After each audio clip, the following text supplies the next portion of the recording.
Hi guys, welcome to my YouTube channel. Basketball has always been a sport of evolving eras, each with its own stars, challenges, and style of play.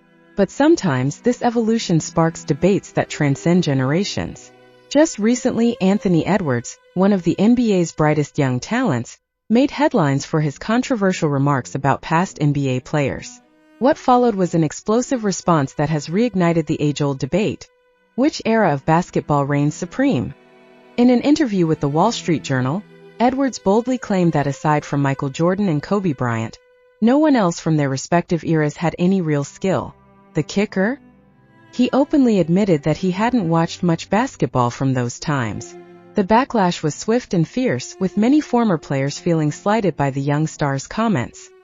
One of the most vocal critics of Edwards' statements was none other than NBA legend Kevin Garnett. During an episode of Ticket and the Truth, Garnett didn't just address Edwards, she took aim at an entire generation of current players. According to KG, today's players wouldn't have survived the physicality and intensity of the NBA 20 years ago. To understand Garnett's perspective, we need to travel back to the era he dominated. KG entered the league in 1995, a time when the NBA was known for its rugged defense and physical play.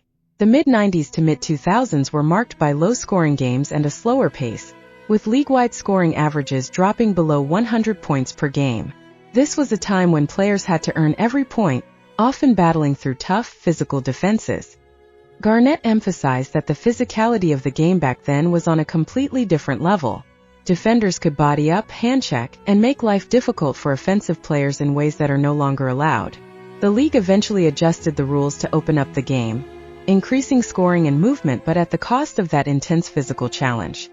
From 1995 to 2008, the average NBA game saw just 96.4 points scored per night. Compare that to today's game, where teams average over 112 points per game, with some seasons peaking at 114. This shift reflects not just changes in rules but a fundamental difference in how the game is played: faster, more offense-driven, and less reliant on physicality. Garnett and many others from his era argue that the skills required to succeed back then, like a deadly mid-range jumper or a polished post-game, are undervalued today. The emphasis on three-point shooting and fast breaks has changed what it means to be skilled, leading to a perception that today's players might be more skilled, but are they really? Garnett thinks not. Garnett also criticized today's players for what he sees as a lack of toughness.